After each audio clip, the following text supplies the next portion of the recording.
இந்த நாட்டில் இருக்கக்கூடிய பெரும்பான்மையான மக்களுடைய மதத்தை குறித்து இந்த கீழ்த்தரமாக பேசுவோமா? நீ எந்த மதத்தையும் ரொம்பவே பக்கத்தில் சேர்த்துக்கவும் வேணாம், எந்த மதத்தையும் தாழ்வும் படுத்த வேண்டாம். அந்த எமர்ஜென்சி காலத்தில் இல்லீகலாக நீடிக்கப்பட்ட லோக்சபாவில் செக்குலர் சோஷலிஸ்ட் அப்படின்னு கான்ஸ்டிடியூஷனே மாற்றினவங்க, அதுவும் இல்லீகலாக நீடிக்கப்பட்ட 5 வருஷம் தானே லோக்சபா, 6வது வருஷம் நடத்தி அந்த அம்மா இதெல்லாம் மாற்றினாங்க. அதை ரொம்ப சீரியஸாக எடுத்துட்டு இன்னைக்கு செக்குலர் செக்குலர் செக்குலர்னு பஜனை பண்ணுறவங்கள கேட்குறேன், எந்த மதத்தை நீங்கள் சப்போர்ட் பண்ணுறீங்க, எந்த மதத்தை எதிர்க்கிறீங்கன்றத நீங்கள் வாயால் சொல்லி சொல்லியே கெடுக்கிறீங்க உங்கள் காரியத்தை. எந்த மதத்தை நீங்கள் சப்போர்ட் பண்ணுறீங்கன்றதை பற்றி நம்ம கேள்வி அவங்க சொல்லி கேட்டுட்டோம், நிறையா செஞ்சும் பார்த்துட்டோம் நிறையா. எந்த மதத்தை அழிக்கணும்னு பார்க்குறீங்கன்னா அதுக்கு ஒரு அவுட்ரேஜ் இல்லாத போகிறது இந்த நாட்டில் தான். நான் அந்த மதத்தையே ஒழிப்பேன், அந்த மதத்தை கம்ப்ளீட்டாக நீக்குவேன், அது டெங்கு, அது இது, அது மலேரியா. என்னங்க இந்த நாட்டில் அவுட்ரேஜ்ன்றது இருக்குதா? இந்த வார்த்தை சொன்னதுக்கே நம்ம அவுட்ரேஜ் காட்ட வேண்டாமா? அந்த செக்குலர் தான் இன்னைக்கு நான் எனக்கு மூல மந்திரமாக வச்சுட்டு அரசியல் நடத்துகிறேங்கிறீங்க. அப்போ எப்படி ஒரு மதத்தை மாத்திரம் அழிக்க முடியும்? எல்லா மதத்தையும் அழிப்பா பார்க்கலாம், சேலஞ்ச் எடுக்கலாம். வாங்க எல்லாரையும் மலேரியான்னு சொல்லுங்கள், எல்லா மதத்தையும் நான் ஒழிக்கிறேன்னு சொல்லுங்கள். இல்லை, அதுக்கு தைரியம் இல்லை. ஏன்னா எவரை பற்றி பேசுகிறீங்களோ அவங்க எழுந்து நின்று உங்களை 4 அடி போட மாட்டான்னு தெரியுன்றதுனால நாங்கள் பேசுவோம். இது கோழைத்தனம், இது முழுமையான கோழைத்தனம். அதனால ஆன்மீகத்துக்கு எதிராக இருக்கக்கூடிய எந்த கட்சியும் எதிர்கட்சியாவோ ஆளுமைக்கு வரவோ கூடாதுன்றது தான் என்னுடைய எண்ணம்.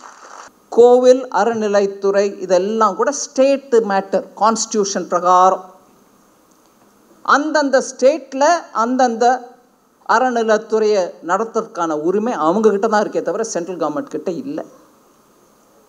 உத்தராகண்டில் மாத்திரம் பண்ணிங்களே அப்படின்னா அது ஆளும் கட்சி, அவங்களும் எங்கள் கட்சி, அவங்கக்கிட்ட சொன்னோம்ப்பா தம்பி கொஞ்சம் பார்த்து பண்ணுங்க. அந்த மாதிரி அறிவுரை கொடுத்தா இவங்கெல்லாம் கேட்குற டைப் இல்லை. மூளை குறைச்சலாக இருக்கா, இவங்களுக்கு என்ன ஒன்றும் புரியலையா விவகாரம், எலெக்ஷன் அனௌன்ஸ் பண்ணிருக்காங்க இந்த அம்மா இப்படி பேசுதேன்னு நினைக்காதீங்க. நம்ம கோவிலையே அழிக்கக்கூடிய, நம்ம கோவிலை சுரண்டி தின்னக்கூடிய, நம்ம மதத்தையே அழிப்பேன்னு சொல்லக்கூடிய கட்சிக்கெல்லாம் ஏன் ஓட்டு போடுறீங்க? இன்னைக்கு இருக்கக்கூடிய இளைஞர்களும் சரி, நீங்களும் சரி, எல்லாரும் சரி, பெண் ஆண் எல்லாரும், ஹிந்து முஸ்லிம் கிறிஸ்டியன் யாராலும்,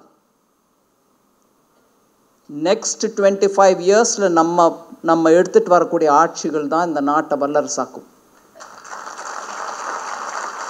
இதில் நம்ம ஆசைப்பட்டுக்கிட்ட 500 ரூபா கொடுத்துட்டான், பிரியாணி பொட்டலம் கொடுத்தான், 6 பாட்டில் கொடுத்துட்டான், நம்ம வேற யாருக்காவது போட்டோம்னா வல்லரசு இல்லை புல்லரசாக இருப்போம். நமக்கு எந்த ஆட்சியால் தமிழ்நாட்டுக்கு கெட்ட பேர் வந்திருக்கோ, உன்னதமான பெரியோர்கள் வாழ்ந்த தமிழ்நாட்டில் இன்னைக்கு போதைப் பொருட்களா?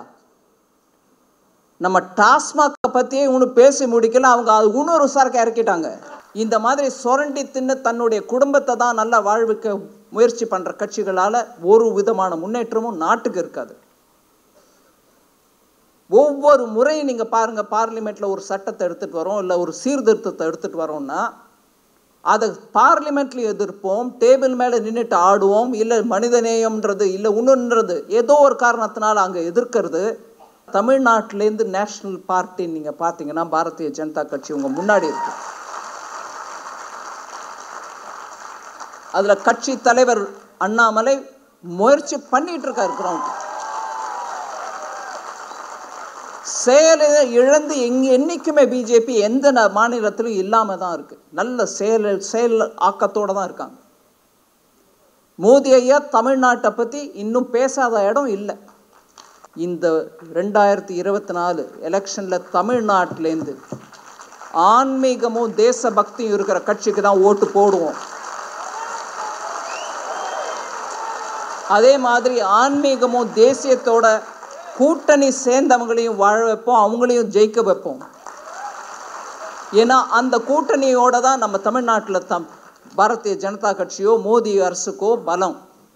ஒவ்வொரு கூட்டணியில் இருக்கக்கூடிய ஒவ்வொரு சிறந்த உன்னதமான லீடர்ஸ் எல்லாரும் அவங்க கட்சியில் அவங்க முயற்சி பண்ணுறாங்க. இந்த நாடு நல்லா முன்னேறணும், நல்ல ஆட்சி இருக்கணும், நம்ம மக்களுக்கு ஒரு டிக்னிட்டியோட வாழ்க்கை இருக்கணும். எப்போ பாரு இன்னொருத்தரோட போட்ட பிச்சையில் நம்ம வாழ அக்கறல தேவையில்லை. நம்ம சில கட்சிகள் நம்மளை இன்றைக்கி எப்படி டீல் பண்ணுறாங்கன்னா, வெள்ளமா இந்த 1000 ரூபா எடுத்துக்க, உன் வீடு இடிஞ்சு விழுந்துருச்சா இந்த 500 ரூபா எடுத்துக்க. அந்த மாதிரி கட்சியோடு நம்ம நாடு முன்னேறாதுங்க. தயவு பண்ணி அரசியல் குடும்பம் இல்லைங்க எங்கள் குடும்பம். இருந்தாலும் பப்ளிக் மீட்டிங் அவங்க எடுத்து பேசுகிற விஷயங்கள்லாம் தான் நம்ம நாட்டுக்கு முக்கியமான விஷயம் அப்படின்னு சொல்லி வளர்த்தாங்க. நான் போயிருக்கிறேன், நிறைய மீட்டிங் போயிருக்கேன். திருச்சியில் எங்கள் அப்பாவே என்னை கூட்டிகிட்டு போயிருக்காரு. நல்ல ஒரு last major impactful public meeting நான் அட்டென்ட் பண்ணேன்னா அது இன்றைக்கி திருச்சிக்கு போயிட்டு வந்ததுனால மெமரி ஃப்ரெஷ்ஷாக இருக்குது. கலெக்டர் ஆஃபீஸ் போகிற வழியில் நல்ல ஒரு ஓப்பன் யார்ட், பெரிய மைதானத்தில் இந்திரா காந்தி அம்மா வந்து பேசினாங்க. I have attended that meeting. அந்த மாதிரி இப்படி ஒவ்வொரு விதமாக நம்ம செய்திகளை கலெக்ட் பண்ணிடணும். பிரிண்ட் மீடியா ஆர் நியூஸ் சேனல்னால் ஆல் இண்டியா ரேடியோ, இல்லை இந்த மாதிரி பப்ளிக் மீட்டிங். அந்த காலகட்டம் மாறி எலக்ட்ரானிக் மீடியா மூலமாக, டிவி மூலமாக, அதுவும் ஒரே ஒரு தூர்தர்ஷன் மூலமாக நம்மளுக்கு செய்தி கிடச்சிட்டு இருந்தது. அதுவும் ஒரு ஃபார்மேட்டட் இன் அ வே போரிங் வேல செய்தி அப்படின்னு. அதில் ஒரு அனாலிசிஸோ இல்லை அதில் ஒரு இன்டர்பிரிட்டேட்டிவ் வேல்யூவோ, இந்த செய்தியை இப்படி சொன்னால் ஒரு விதம், அதே செய்தியை இன்னொரு விதத்தில் சொன்னால் இன்னொரு விதம், அதெல்லாம் ஒன்றும் இல்லாமல் ஒரு பிளாண்டாக நியூஸ். அந்த காலகட்டமும் மாறி when private people also started having channels, உங்களுக்கு செய்தி எப்படி வந்துச்சுன்னா அதுக்கு இன்டர்பிரிட்டேஷன் வந்துச்சு. நம்ம அதை வந்து ஒரு நல்ல ஒரு சாய்ஸ் கிடைக்குது, இத்தனை விதமாக இதெல்லாம் பற்றி யோசிக்க முடியுது அப்படின்னு நினச்சிட்டு இருந்தோம். ஆனால் அதுலேயுமே நீங்கள் பார்த்தீங்கன்னா மெதுவாக இந்த டிவினா இந்த நியூஸ் தான் கொடுப்பாங்க, இந்த டிவினா இதுதான் வரும். ஒரே டிவியில் எல்லா விதமான வியூ பாயிண்ட்ஸும் வரத்துக்கான வாய்ப்பை நம்ம சீக்கிரத்தில் இழந்துட்டோம். ஏன்னா எல்லாரும் அவங்கவுங்க ஃபண்டை போட்டு நடத்துகிற டிவினால இப்படி தான் வந்துகிட்டே இருந்துச்சு. பிரிண்ட் இருந்த காலத்தில், பிரிண்ட் ஒன்று தான் அப்படின்னு இருந்த காலத்தில் கூட நீங்கள் பார்த்தீங்கன்னா ரஃப்பாக எல்லாரும் ஒரே விதத்தில் போட்டுட்டு இருந்தாங்கன்னா யாரோ ஒருத்தர் தான் அதை பற்றி இன்னும் நல்ல டீட்டெயிலாக அனலைஸ் பண்ணி இல்லைங்க இதுதான் விஷயம் அப்படின்னு முகத்தில் அடித்த மாதிரி சொல்லக்கூடிய திறமை இருந்த பத்திரிகையாளர்கள் ரொம்ப குறைச்ச பேர் தான். அது அவங்க தனியாக வழியில் வந்து ஒரு பத்திரிக்கையே நடத்தணும் அப்படின்னா அதுக்கு வேறு விதமான தைரியமும் இருக்கணும், பணமும் இருக்கணும், சப்போர்ட்டும் இருக்கணும். இல்லாட்டினாலும் நடத்தினவங்க இருக்காங்க. அதில் நான் தமிழ்நாட்டில் ஷோவை பற்றி நம்ம எப்பொழுதும் மரியாதையாக பேசணும். அவர் மீதையும் நிறைய தாக்குதல் நடந்துச்சு. அவர் துக்ளக்கு நடத்துறதுக்கும் கஷ்டப்பட்டார். பட் நம்மளுக்கு தெரியும் ஒரு ஆன்டி எஸ்டாப்ளிஷ்மெண்ட் வாய்ஸ் அப்படின்னா அதை எடுங்க, அதில் வரும். எந்த கட்சின்னு பார்க்காம உண்மையாக எடுத்து சொல்வாங்க. சோஷியல் மீடியாவோட இம்பார்ட்டன்ஸ் பெருகுது. இதே ஒரு விஷயத்தை 4 கேள்வி கேட்குறாங்க 4 பேர். ட்ரூ டெமோக்ரஸின்னா நம்ம தெருவில் போகிறவங்க கூட 4 கேள்வி கேட்டாங்கன்னா நம்மளுக்கு சுருக்குங்கோ, ஐயோ ஆமாம் இவர் இப்படி கேட்குறாரு, என்ன விஷயம் அது அப்படின்னு. அதுதான் இன்றைக்கி சோஷியல் மீடியா மூலமாக நடக்குது. ஆனால் அதையுமே மிஸ்யூஸ் பண்ணுறவங்க இருக்காங்க. அதை அப்படி ஒரு பக்கத்தில் வச்சுட்டு நம்ம பார்த்தோம்னா யாரும் இன்றைக்கி சரியான கேள்வி கேட்குறவங்களுக்கு பதில் சொல்லாமல் போயிட முடியாது. அதனால தான் நிறைய கொந்தளிப்பு இருக்குது. எங்கேயுமே ஒரு ஸ்திரத்துவம் இல்லை, எங்கேயுமே ஒரு ஸ்டேபிளாக போக முடியல. நீங்கள் போயிட்டுருக்கீங்கன்னா ஒரு 1000 கல் உழுது அதுக்கு ஒவ்வொரு கல்லுக்கும் பதில் சொல்லிட்டே நீங்கள் இன்னும் போயிட்டே இருக்கணும். மீடியா பொறுப்போடு எல்லாத்தையும் எடுத்து பேசி நடத்தியிருந்தா அட்லீஸ்ட் 1, 2, 3 மீடியா இந்த கொந்தளிப்புக்கு காரணம் இல்லாமல் எல்லாத்தையும் விவரமாக எடுத்து குளுமையான ஒரு சூழ்நிலையில் டிஸ்கஸ் பண்ணி எடுத்து சொன்னோம்னா மக்கள் புரிஞ்சுக்குவாங்க.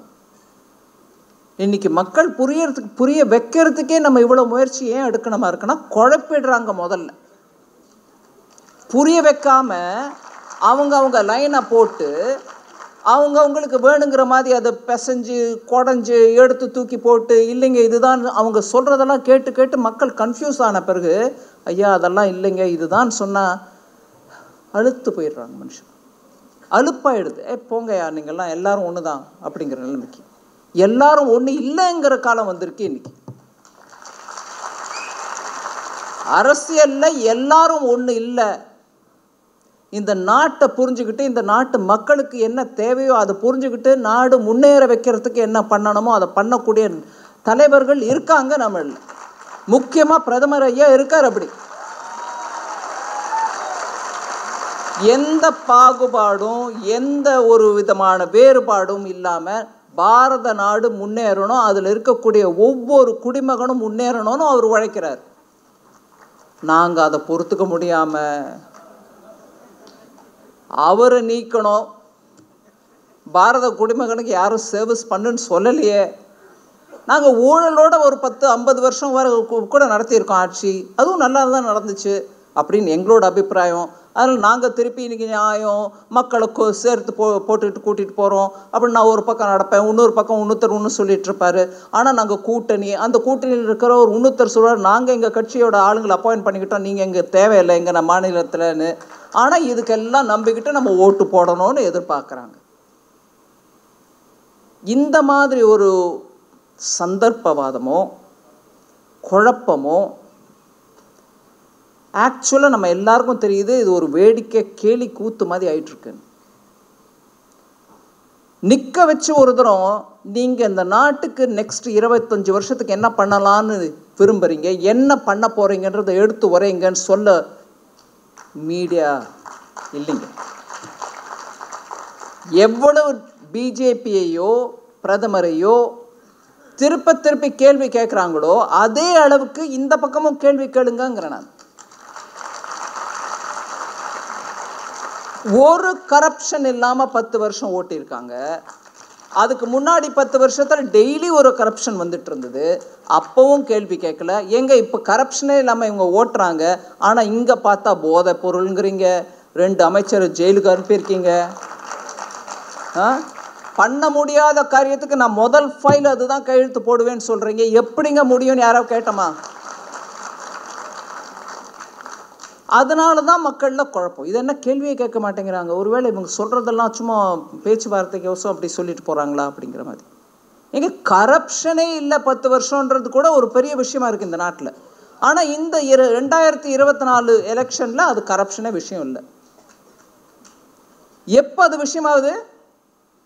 நீங்கள் எதிர்கட்சியில் இருந்துட்டு அங்கே 1000 கரப்ஷன், நீங்கள் இங்கிலீஷில் சொல்லுவாங்க யூ பிரே லைக் அ டாங்கி,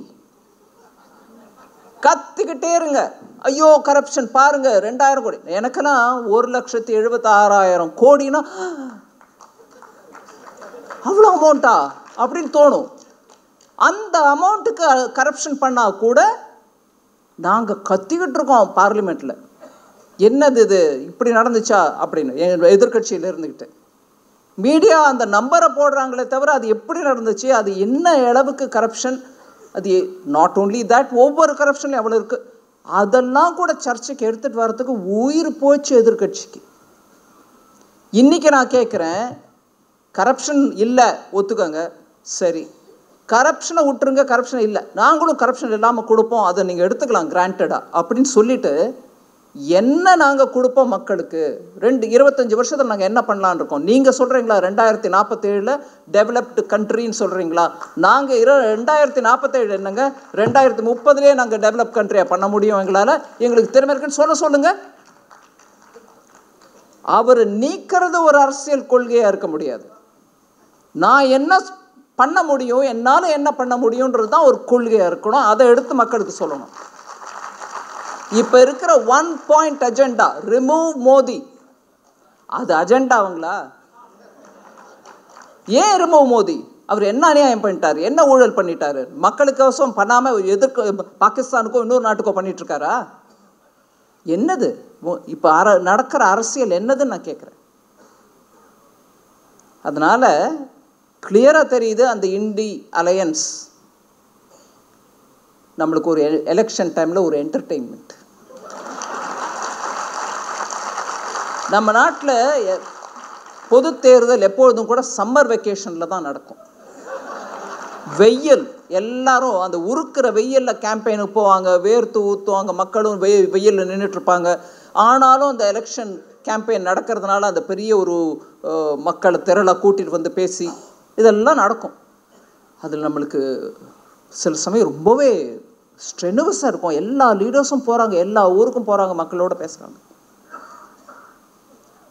அந்த டைமில் இது ஒரு என்டர்டெயின்மெண்ட்டு நான் பார்க்குறேன்.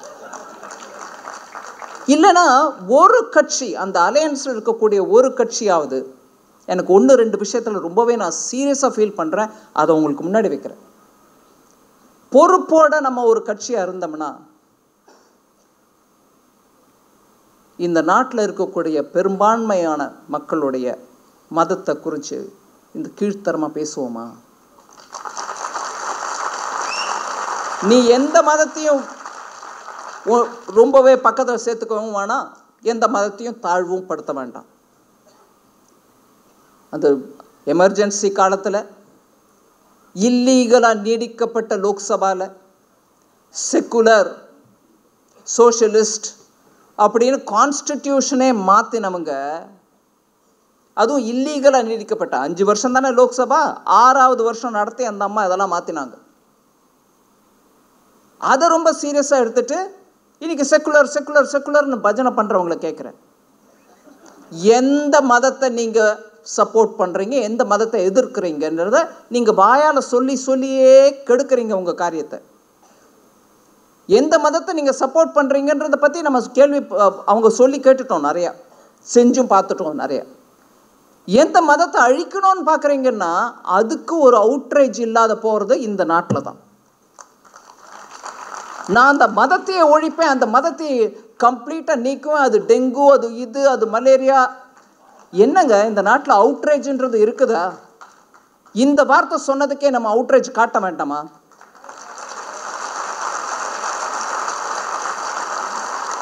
இந்த ஹாலில் உட்கார்ந்துருக்கிறவங்களே பெரும்பான்மையானவர்கள் அந்த மதத்தை தான். உங்களை டெங்குங்கிறாங்க, உங்களை மலேரியாங்கிறாங்க, நீங்கள் ஒழிங்கணும், உங்களை அழிக்க தான் நான் வந்திருக்கேங்கிறாங்க. இதாங்க அரசியல்? இதுக்கு தானே அந்த அம்மா 6வது வருஷத்தில் செக்குலர்னு போட்டுச்சு. அந்த செக்குலர் தான் இன்னைக்கு நான் எனக்கு மூல மந்திரமாக வச்சுட்டு அரசியல் நடத்துகிறேங்கிறீங்க. அப்போ எப்படி ஒரு மதத்தை மாத்திரம் அழிக்க முடியும்? எல்லா மதத்தையும் அழிப்பா பார்க்கலாம், சேலஞ்ச் எடுக்கலாம். வாங்க எல்லாரையும் மலேரியான்னு சொல்லுங்க, எல்லா மதத்தையும் நான் ஒழிக்கிறேன்னு சொல்லுங்க. இல்லை, அதுக்கு தைரியம் இல்லை. ஏன்னா எவரை பற்றி பேசுகிறீங்களோ அவங்க எழுந்து நின்று உங்களை 4 அடி போட மாட்டான்னு தெரியுன்றதுனால நாங்கள் பேசுவோம். இது கோழைத்தனம், இது முழுமையான கோழைத்தனம். அதனால ஆன்மீகத்துக்கு எதிராக இருக்கக்கூடிய எந்த கட்சியும் எதிர்கட்சியாவோ ஆளுமைக்கு வரவோ கூடாதுன்றது தான் என்னுடைய எண்ணம். இன்னைக்கு ஆளுமையில் இருந்துகிட்டே பேசுறீங்க. தைரியமா ஒரு அன்பர் கேட்குறாரு, பாண்டே, ஏன் மத்திய அரசு மாநில அரசு கோவிலில் இந்த மாதிரி அநியாயம் பண்ணும்போது ஏன் அவங்களோட பவரை காட்டக்கூடாது? நான் வாசன் ஐயா கிட்ட சொன்னேன், பவரை எல்லா இடத்துலையும் காட்டக்கூடாதுங்க. 1. 2வது, நியாயப்படி பார்த்தீங்கன்னா கோவில் அறநிலைத்துறை இதெல்லாம் கூட ஸ்டேட்டு மேட்டர். கான்ஸ்டியூஷன் பிரகாரம் அந்தந்த ஸ்டேட்டில் அந்தந்த அறநிலைத்துறையை நடத்துறதுக்கான உரிமை அவங்கக்கிட்ட தான் இருக்கே தவிர சென்ட்ரல் கவர்மெண்ட் கிட்ட இல்லை. உத்தராகண்டில் மாத்திரம் பண்ணிங்களே அப்படின்னா அது ஆளும் கட்சி, அவங்களும் எங்கள் கட்சி, அவங்கக்கிட்ட சொன்னோம், எப்பா தம்பி கொஞ்சம் பார்த்து பண்ணுங்க. அந்த மாதிரி அறிவுரை கொடுத்தா எங்கெல்லாம் கேட்குற டைப் இல்லை. இவர் சொல்கிறாங்கல்ல, பாண்டே சொல்கிறாரு இல்லை, தமிழ்நாட்டில் நியாயமா மரியாதையா. இப்போ வாசன் அவர்கள், அவர்களுடைய தந்தையார் எல்லாரும் கூட டிக்னிட்டியோடு அரசியல் நடத்துகிறவங்க. அந்த டிக்னிட்டியோடு நடத்துறதுனால தான் பாண்டே சொன்னார் அவர் சீஃப் மினிஸ்டர் ஆக முடியாதோ என்னவோ அப்படிங்கிற மாதிரி. நான் அந்த மாதிரிலாம் கணக்கே போட மாட்டேன். ஆனால் ஒரு உண்மை இருக்குது, நம்ம எல்லாரும் ஒத்துக்கணும். அது அந்த டிக்னிட்டியோடு இருந்த மூப்பனார் ஐயாவை தான் பிரதமரை ஆக்க விடலை அந்த காங்கிரஸ். டிக்னிட்டியோடு இருந்த காமராஜரை தான் அவங்க என்னெல்லாமோ பிளான் எல்லாம் போட்டு இறக்கி விட்டாங்க. மூப்பனார் ஐயாவை சிஎம் கூட பண்ண முடியல. அதனால டிக்னிட்டியோடு இருந்து கோவில் அறநிலைத்துறை ஸ்டேட் கவர்மெண்ட்டு தான் அப்படின்லாம் சொல்லிட்டு உத்தராகண்டில் பண்ணிங்களே இங்கே ஏன் பண்ணக்கூடாதுன்னெலாம் கேள்வியெல்லாம் எப்படி வருது பாருங்கள் குழப்பத்துக்கு. அரே டிக்னிட்டிக்கு மதிப்பு இல்லாதவங்க நம்ம கோவிலை மாத்திரம் நினச்சிட்டு உத்தராகண்டில் பண்ணேன்னு இங்கே இறங்கினேன்னா அந்த மாதிரி அரசியல் பண்ணக்கூடியவங்க மோடி ஐயா இல்லை. ஆனால் நான் உங்களை திருப்பி கேள்வி கேட்குறேன். ஒரு அரசியல் கட்சியில் இருந்துக்கிட்டு இன்றைக்கி மந்திரியாகவும் இருந்துட்டு பாண்டே போல் ஒரு ஜேர்னலிஸ்ட்டுக்கு முன்னாடி நான் இந்த கேள்வி கேட்குறேன். இந்த அம்மா என்ன புத்தி தக்குவா, தெலுங்கில் சொல்கிறேன், சாரி, புத்தி தக்குவான்னு, மூளை குறைச்சலாக இருக்கா, இவங்களுக்கு என்ன ஒன்றும் புரியலையா விவகாரம், எலெக்ஷன் அனௌன்ஸ் பண்ணிருக்காங்க, இந்த அம்மா இப்படி பேசுதேன்னு நினைக்காதீங்க. நம்ம கோவிலையே அழிக்கக்கூடிய, நம்ம கோவிலை சுரண்டி தின்னக்கூடிய, நம்ம மதத்தையே அழிப்பேன்னு சொல்லக்கூடிய கட்சிக்கெல்லாம் ஏன் ஓட்டு போடுறீங்க?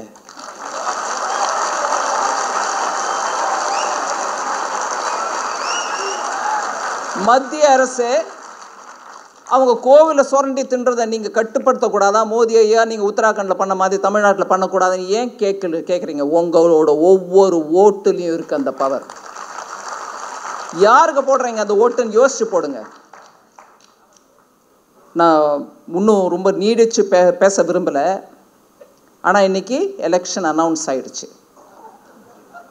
அதனால் அரசியல் பேசியே தீர்வேன்.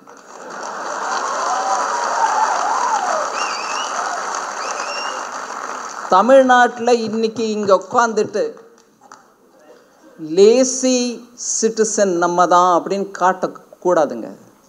கைத்தட்டுறோம், விறுவிறுப்பாக பேசுகிற பாண்டேயை பற்றி நல்ல உன்னதமாக பேசிக்கிறோம். ஆஹா, இந்த மாதிரி தான் இருக்கணும் ஜேர்னலிஸ்ட்டு, சோ ஐயா மாதிரி இருக்கார் இவர், இதெல்லாம் சரி. அன்றைக்கி எங்கே ஊருக்கு போகலான்னு பிளான் பண்ணுறீங்க உங்கள் குடும்பத்தோட? ஓட்டு போட போவீங்களா? க்யூவில் நிற்பீங்களா? ஓட்டு போடுவீங்களா? உங்களோட ஒரு 10 பேரை கூட்டிகிட்டு போவீங்களா?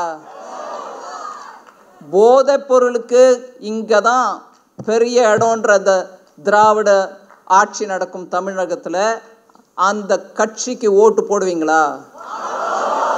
நீங்கள் மாத்திரம் இல்லை, உங்களோட இருக்கக்கூடிய 10 பேர்கிட்ட போய் நீங்கள் ஒரு நிமிஷம், நான் அந்த சென்டென்ஸ் முடிக்கிறதுக்கு முன்னாடி ஒன்று சொல்கிறேன். கட்சி தொண்டர்கள் தான் ஒவ்வொரு கையில் இந்த மாதிரி ஒரு பீஸ் ஆஃப் பேப்பர் எடுத்துகிட்டு போய் மோடி ஐயா அதெல்லாம் பண்ணார் 10 வருஷத்துக்கு, நீங்கள் கமலம் பார்த்து தாமரைக்கு ஓட்டு போடுங்க அப்படின்னு ஒவ்வொரு கட்சியும் போகும். தினகரன் ஐயா கட்சி போகும், வாசன் ஐயா கட்சி போகும், எல்லாரும் போவாங்க. ஆனால் நான் நம்ம நாட்டு ஜனநாயகம் இன்றைக்கி இருக்கக்கூடிய நிலைமையில், நம்ம நாடு இன்னும் 25 வருஷத்துக்குள்ளே நல்ல ஒரு டெவலப்டு வல்லரசாக மாறணுன்ற இந்த நிலைமையில் இன்னைக்கு இருக்கக்கூடிய இளைஞர்களும் சரி, நீங்களும் சரி, எல்லாரும் சரி, பெண் ஆண் எல்லாரும், ஹிந்து முஸ்லிம் கிறிஸ்டியன் யாராலும், நெக்ஸ்ட் 25 இயர்ஸில் நம்ம எடுத்துகிட்டு வரக்கூடிய ஆட்சிகள் தான் இந்த நாட்டை வல்லரசாக்கும். இதில் நம்ம ஆசைப்பட்டுக்கிட்ட 500 ரூபா கொடுத்துட்டான், பிரியாணி பொட்டலம் கொடுத்தான், 6 பாட்டில் கொடுத்துட்டான், நம்ம வேற யாருக்காவது போட்டோம்னா வல்லரசு இல்லை புல்லரசாக இருப்போம். நமக்கு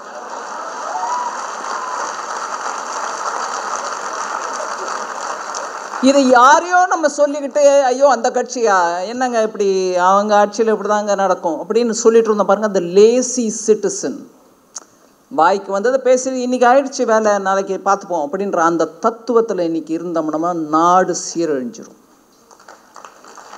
தயவு பண்ணி நீங்கள் யாரும், அதுவும் தமிழ்நாட்டில் இவ்வளோ உணர்ச்சியோட எல்லா விஷயத்தையும் பேசக்கூடியவங்க, ரங்கராஜ் பாண்டே சொன்ன மாதிரி சண்டை போடக்கூடியவங்க, உங்கள் சண்டையெல்லாம் அந்த ரூமில் தானே, இறங்குங்க களத்தில். எந்த ஆட்சியால் தமிழ்நாட்டுக்கு கெட்ட பேர் வந்திருக்கோ, உன்னதமான பெரியோர்கள் வாழ்ந்த தமிழ்நாட்டில் இன்னைக்கு போதைப் பொருட்களா? நம்ம டாஸ்மாக் பற்றியே இன்னும் பேசி முடிக்கல, அவங்க அது இன்னொரு சரக்கு இறக்கிட்டாங்க. இப்படியே உட்காந்து நம்ம பேசிட்டு தான் இருப்போமா? இல்லை ஒரு ரங்கராஜ் பாண்டே தான் தொண்டை கீழ்ச்சி கற்றுக்கிட்டே இருக்கணுமா? நம்மளுக்கு இல்லைங்களா பொறுப்பு? தயவு பண்ணி வரக்கூடிய 25 வருஷத்துக்கு, நான் இன்னைக்கு 2024 பற்றி மாத்திரம் பேசலை, 24 வேணும், 26 வேணும், அது 29 வேணும். ஒவ்வொரு தேர்தலையும் நான் சொல்கிறேன், ஒரு பொறுப்போடு இருக்கக்கூடிய கட்சி, நாட்டுக்காக உழைக்கக்கூடிய கட்சி, நேர்மையான தலைவர்கள் உள்ள கட்சிக்கே ஓட்டு போடணும். நம்ம இல்லைன்னா இந்த நாட்டை வல்லரசு ஆக்க முடியாது. இந்த மாதிரி சுரண்டி தின்னு தன்னுடைய குடும்பத்தை தான் நல்லா வாழ்விக்க முயற்சி பண்ணுற கட்சிகளால் ஒரு விதமான முன்னேற்றமும் நாட்டுக்கு இருக்காது. ஒவ்வொரு முறையும் நீங்கள் பாருங்கள், பார்லிமெண்ட்டில் ஒரு சட்டத்தை எடுத்துகிட்டு வரோம், இல்லை ஒரு சீர்திருத்தத்தை எடுத்துகிட்டு வரோம்னா அதை பார்லிமெண்ட்லேயும் எதிர்ப்போம், டேபிள் மேலே நின்றுட்டு ஆடுவோம், இல்லை மனிதநேயம்ன்றது இல்லை ஒன்றுன்றது ஏதோ ஒரு காரணத்தினால அங்கே எதிர்க்கிறது. ஓட்டு போட்டு மெஜாரிட்டி ஓட்டோட வந்திருக்கிறவங்க அவங்க மேனிஃபெஸ்டோவில் சொல்லிருக்கிற ஒவ்வொன்றையும் செயல்படுத்துறதுக்காக பார்லிமெண்ட்டில் முயற்சி எடுக்கிறவங்கள தடுத்து நின்று அதுக்கு எதிர்ப்பாக, அதாவது மக்களுடைய ஓட்டுக்கு எதிர்ப்பாக நின்று அங்கே பார்லிமெண்ட்லேயும் ஒரு விதமான தீர்ப்பு எடுக்க முடியாத அளவுக்கு பண்ணிட்டு ரோட்டில் வந்து இங்கே வேறு விதமாகவும் பேசிட்டு இந்த நாட்டின் முன்னேற்றத்துக்கு அதை மாத்திரம் இல்லை, அங்கே முடியல என்ன உடனே ஒவ்வொரு முறையும் கோர்ட்டுக்கு போகிறது, ஒவ்வொரு கேஸும் டிலே பண்ணுது, ஒவ்வொரு ப்ராஜெக்டையும் ஒவ்வொரு ஸ்கீமையும். நீங்கள் பார்த்தீங்கன்னா இப்போ வரைக்கும் 10-11 மேஜர் டிசிஷன்ஸ் எல்லாத்துலேயும் சுப்ரீம் கோர்ட்டுக்கு போயிடுது. கவர்மெண்ட் சரியான நிர்ணயம் எடுக்கலை, நீங்கள் வாங்க கோர்ட்டு ஒவ்வொரு முறையும் அவங்களுக்கு சொல்லுது, இல்லை நீங்கள் சொல்கிறது தப்பு, டிஸ்மிஸ் த கேஸ், இல்லை நீங்கள் எடுக்கிற ஸ்டெப்பு தப்பு, போங்க. இப்படியாக பார்லிமெண்ட்லேயும் தொந்தரவு பண்ணுறது, தடுக்கிறது, கோர்ட்டு மூலமாகவும் தடுக்கிறது, ஒவ்வொன்றையும் கேஸாக சொல்லலாம். நாட்டின் டெவலப்மெண்ட்டுக்கு இவங்க ஆட்சி பண்ண 10 ஆண்டுகளில் டெவலப்மெண்ட்டை விட்டுருங்க, அவங்க சொந்த டெவலப்மெண்ட் பண்ணிக்கிட்டு போயிட்டு இருந்தவங்க. நாட்டின் டெவலப்மெண்ட்டுக்கு ஒருத்தர் உழைக்கலை. அதனால் நான் உங்கள் எல்லாரையும் இன்றைக்கி நான் கேட்டுக்கிறேன், இந்த தேதியை நம்ம மறக்கக்கூடாது. ரங்கராஜ் பாண்டேயோட சேனலும் நல்லா இருக்கணும், நாடும் நல்லா இருக்கணும். இன்றைக்கி நான் எலெக்ஷன் கமிஷன் மூலமாக இன்றைக்கி வந்திருக்க அனௌன்ஸ்மெண்ட், தயவு பண்ணி இந்த தேதியை மறக்காதீங்க. நம்மளுக்கு இங்கே எலெக்ஷன் நடக்கும்போது தமிழ்நாட்டில் ஒரு முதிர்ச்சி இருந்தது ஒரு காலத்தில்.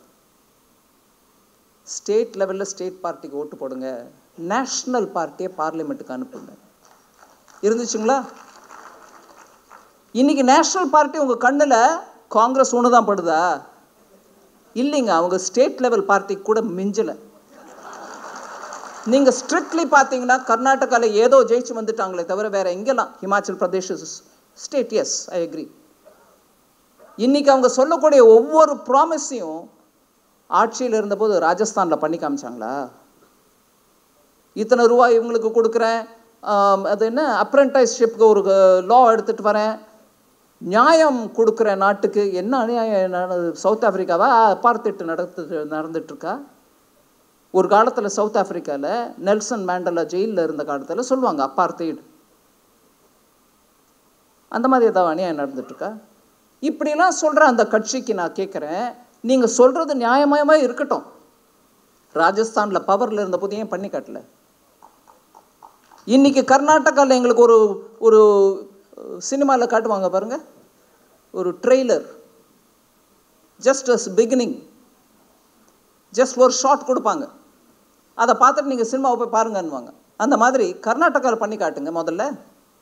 எங்கேயும் இல்லைங்க, மக்களை குழப்பம் பண்ணுறதுக்கு, மக்கள் மனசை குழப்பி விடுறதுக்கு இல்லாத ப்ராமிஸு, பாரத் ஜோடோ யாத்திரா அது இதுன்னு சொல்லிட்டு அலையிற பார்ட்டி தான் நேஷ்னல் பார்ட்டின்னு நினச்சிக்கிறாங்க அவங்க.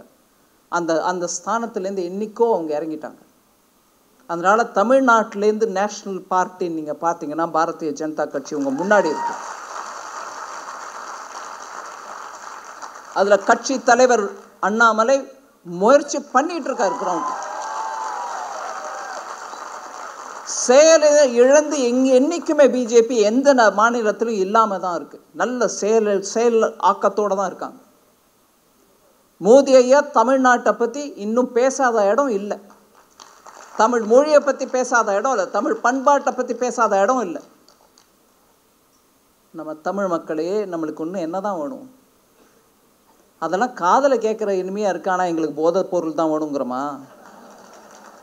மோடி மாதிரி ஐநாவில் போய் தமிழை பற்றி பேசணும், ஆமாம், பழமையான பாஷைன்னு சொல்லணும், ஆமாம், அதெல்லாம் வேணும். ஆனால் எனக்கு அரை பாட்டில் கொடுக்குறவன் தான் வேணும்னா எப்படிங்க? அதனால் இன்றைக்கி இந்த சந்தர்ப்பத்தில் எலெக்ஷன் கமிஷன் அனௌன்ஸ் பண்ண இந்த சந்தர்ப்பத்தில் 5 வருஷம் கொண்டாடுற ரங்கராஜ் பாண்டேயோட சேனலில் அந்த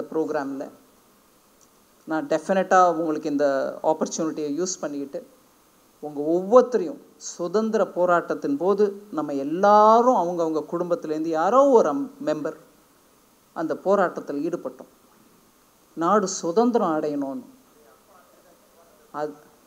அதே மாதிரி இன்னைக்கு நம்ம நாடு எக்கனாமிக்கலி ஸ்ட்ராங், ஆத்ம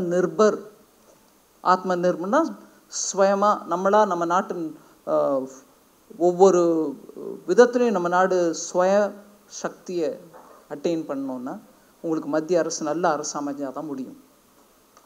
அதனால் நான் உங்கள் எல்லாரையும் கேட்குறேன், 1947க்கு முன்னாடி நம்ம எல்லாரும் கூட சுதந்திர போராட்டத்தில் நம்ம மூதோதையர்கள் பங்கேற்றாங்க. அதே மாதிரி இப்போது நம்ம ஒவ்வொருத்தரும் இன்னைக்கு ரங்கராஜ் பாண்டேயை வாழ்த்துற அதே நேரத்தில் நாட்டுக்கோசம் ஒரு சங்கல்பம் எடுத்துக்கணும். இந்த 2024 எலெக்ஷனில் தமிழ்நாட்டிலேருந்து ஆன்மீகமும் தேசபக்தியும் இருக்கிற கட்சிக்கு தான் ஓட்டு போடுவோம். அதே மாதிரி ஆன்மீகமும் தேசியத்தோட கூட்டணி சேர்ந்தவங்களையும் வாழ வைப்போம், அவங்களையும் ஜெயிக்க வைப்போம். ஏன்னா அந்த கூட்டணியோட தான் நம்ம தமிழ்நாட்டில் பாரதிய ஜனதா கட்சியோ மோடி அரசுக்கோ பலம். ஒவ்வொரு கூட்டணியில் இருக்கக்கூடிய ஒவ்வொரு சிறந்த உன்னதமான லீடர்ஸ் எல்லாரும் அவங்கவுங்க கட்சியில் அவங்க முயற்சி பண்ணுறாங்க. தமிழ்நாட்டில் பாரதிய ஜனதா கட்சியோட என்டிஏ கூட்டணிக்கு தயவு பண்ணி நீங்கள் ஓட்டு மாத்திரம் இல்லைங்க, நீங்கள் ஒவ்வொருத்தரும் தெருவில் இறங்கி ஓட்டு கேளுங்க. எங்களுக்கோசம் கேளுங்க, நாட்டுக்கோசம் கேளுங்க. இந்த நாடு நல்லா முன்னேறணும், நல்ல ஆட்சி இருக்கணும், நம்ம மக்களுக்கு ஒரு டிக்னிட்டியோட வாழ்க்கை இருக்கணும்.